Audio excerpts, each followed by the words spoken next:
The Asus ROG Strix, the most expensive, incredible, biggest, most expensive. I already said that. Why don't we find out what the big deal is?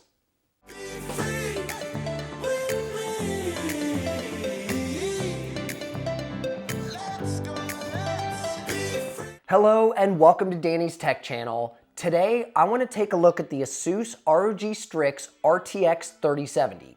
This card has 5,888 CUDA cores, 8 GB of GDDR6 memory on a 256-bit bus. What does that all mean exactly? It means it goes toe-to-toe with last generation's RTX 2080 Ti, which cost over $1,000 when it was new. Now, some quick information you might want to know. Asus recommends a 750 watt power supply for this, and it requires two 8-pin PCIe power connectors. Let's take a closer look at the card. This card is 2.9 slots in size. This is a big card. In fact, I have an RTX 3090 here. The 3090 is pretty much the same size as this thing. The 3070 is actually a little bit longer, but thickness-wise, height-wise, all that stuff, they're pretty much on par with each other. But the dimensions of the card are 12.53 inches by 5.51 by 2.27. For the rest of the world, not in the United States, here's your specs. Now, let's talk about the components on this thing. Just do a quick walk around. The cooler itself is completely made out of plastic. I know this bottom trim here kind of looks metal because it's like a brushed aluminum style look. It's not, it's just plastic. But it is really nice. Like, it's definitely a beefy cooler and it's got some heft to it. The card is very heavy. It's got a flow-through design, which all 30 series cards have adopted, and it has an opposing direction 3-fan cooler.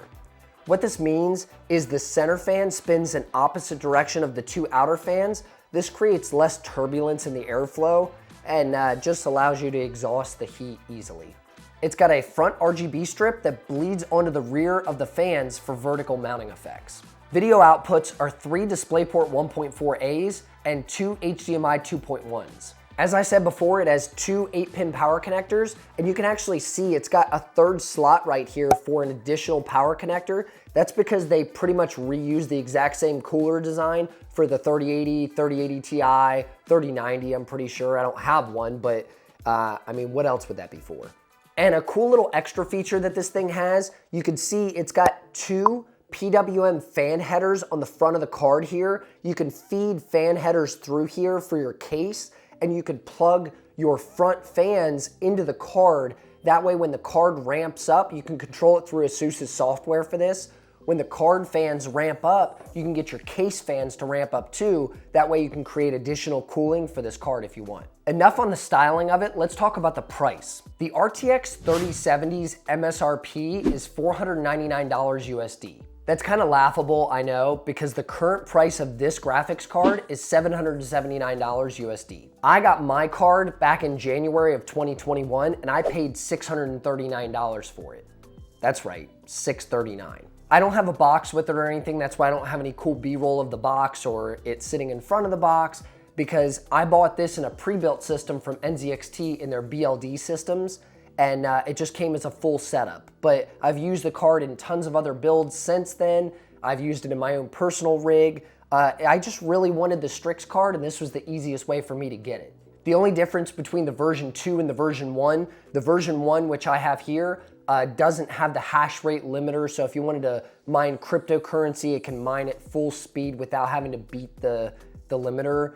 I don't do any of that stuff, so it really doesn't matter to me. But gaming performance is the exact same across both, so it really doesn't even matter. Speaking of gaming performance, you're probably thinking, enough talking about the card, I know what it looks like, show me what it can do. I don't have a cool little test bench setup or anything. This is the cardboard motherboard box, but hey, it's still efficient and it still does the job. My test setup consists of an i9 10850K, the Asus ROG Strix Z490G gaming motherboard, 16 gigabytes of G.Skill Trident Z RAM at 3200 megahertz, and a Corsair H115i Pro liquid cooler. All my testing was done on this system. I ran the 3070 up against the 3060 Ti from EVGA, and I also ran it up against the 2080 Ti from EVGA, the last generation's top of the line card, remember? I did 2 different types of tests. I did 1080p and I did 1440p. I have a wide range of different games. Some of them have built-in benchmarks. Some of them are just battle royale games where you get to jump in and play.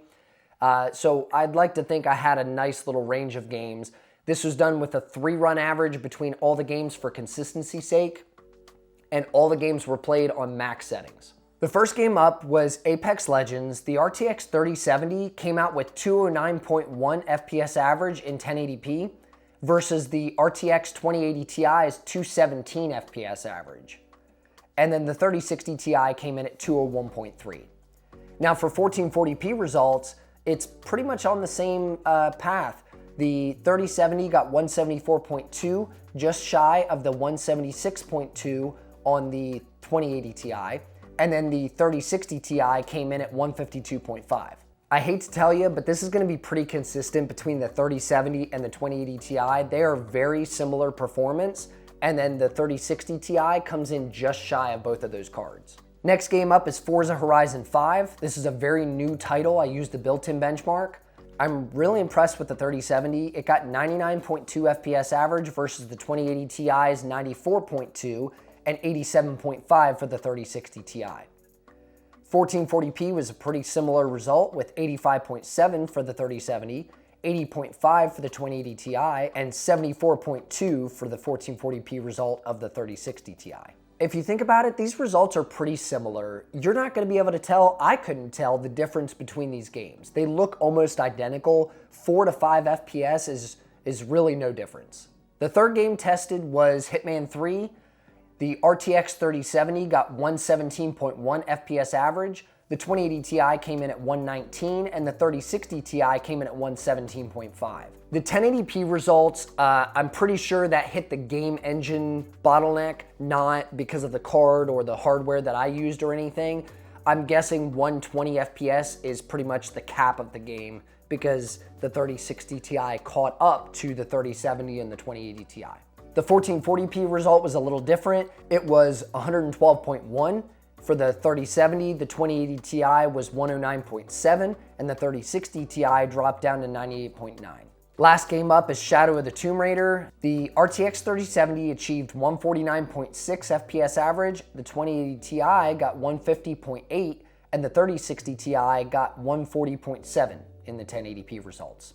In 1440p, it got 123 FPS average on the 3070, 119.7 for the 2080 Ti, and 103.5 for the 3060 Ti. The fact that this is selling for $779 and it's the big beefy cooler one, the really nice design one, but it's got the same performance as the $1,000 card from last generation is really impressive to me. Impressive is really the only word I can think of when describing the Asus ROG Strix RTX 3070. This thing is made from quality materials, it has excellent cooling, and as you can see, it's great performance overall. One of the things I was most impressed about with the card is even though it's so heavy and so beefy, there is zero card sag. When you mount the card into the case, the weight of the card pushes down and it creates like a sloped effect. This doesn't have it. Whatever they've done as far as this bracketing system to be able to hold that weight on the side here, I'm really impressed with whatever Asus did to make this thing magically float in the air, but they did a great job with that. My thoughts on the value of this thing, the value is in the visuals. As far as performance goes, it performs the exact same as any other 3070 or 2080 Ti for that matter. But if you want something that aesthetically looks great in your build, if you want that futuristic look, that cyberpunkish styling to it, you're gonna pay for this card. That's really what you're gonna get out of it. There are plenty of better cards on the market as far as performance and value and stuff goes in the 3070 category. In fact, right now over on Newegg, I'll leave a link below for this thing because I'm really impressed with it. They have an Asus RTX 3070, not the Strix model, the Tough Gaming Edition. It's the 3070 Ti actually, and it's bundled with a motherboard combo. I know Newegg loves to do these combo deals, but the price of the motherboard and the graphics card together is less than what this card costs MSRP right now. You can get the 3070 Ti and motherboard combo for $789, and it includes a $30 mail-in rebate. So for $20 less than what this card costs MSRP, you can get a better graphics card and a motherboard. That's kind of a no-brainer to me. Now, if you want my suggestion for a better value GPU, check out my 3060 Ti review, since its performance is only about 8% slower than the 3070 and it costs quite a bit less. And as I always say, I'm Danny with Danny's Tech Channel, and I'll see you in the next video. We come alive.